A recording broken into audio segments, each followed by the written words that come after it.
Today we're talking about DLCs, and DLC stands for Delicious Little Content. Our content for today is the Pierce edition of Blurbs. Hello, and thank you for purchasing the Pierce Blurbs edition. But what you didn't realize is that this is an EA DLC, and it's already almost... For an additional $4.99, you can hear the end of Pierce's line. Or not. On to the video, I guess.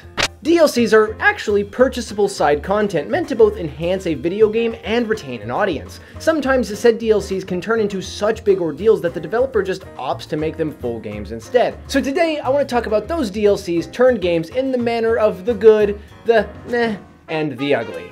Let's start off with the good, namely Halo 3 ODST. Alright, enough of that. Get out of here. Go on. Go on, get. Halo 3 ODST is one of the greatest shooters I have ever experienced, and although it shares its name, game engine, and development team with Halo 3, it is almost completely distinct in every other facet. It's so much more moody and atmospheric, beginning with its music, which, while still feeling uniquely Halo, also sets itself apart by having a very human touch to it, as its piano and saxophone pull it down to earth while its characters are trenched in the depths of space. The whole game feels alive with this human touch, which really sets itself apart from the Space Marine saga of Master Chief, who, while being human, very rarely feels connected to his humanity. This game lands in the good category because it doesn't feel like DLC. It doesn't even really feel like a piece of the same series. It almost feels like an offshoot, one which I'm incredibly glad to have played. Assassin's Creed Mirage? More like Ass Creed Meh-Raj, because this game, it's pretty gosh darn average.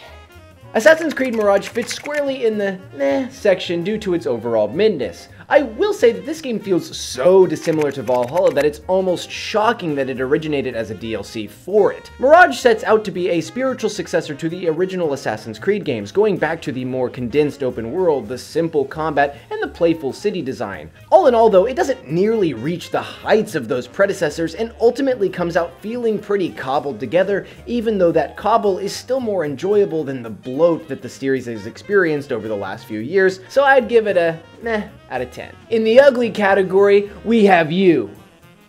Just kidding, it's actually Modern Warfare 3. You're beautiful. Aw, thank you. Modern Warfare 3 is everything bad about the gaming industry, and its conversion from DLC to a full-fledged game provides proof of the money-hungry nature of its publisher. It is essentially a remastered set of 16 maps with a cobbled-together campaign mode made from the parts of Warzone. I don't blame the developers for the mess of its launch, I don't blame the players for playing it regardless of quality, and I don't blame myself because I ate too many pears today. I really like pears. I blame Activision.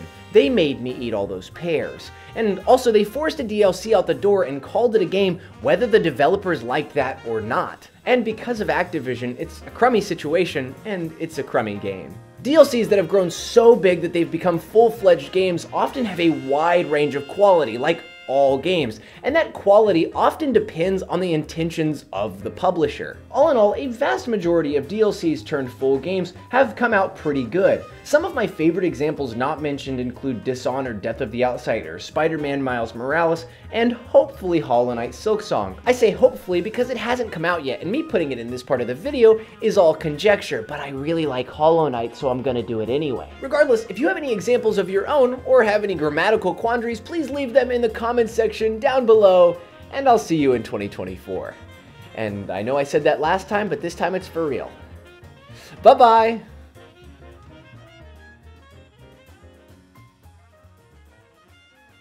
Stanley Kubrick died in 1999. Okay. I was born in 2000.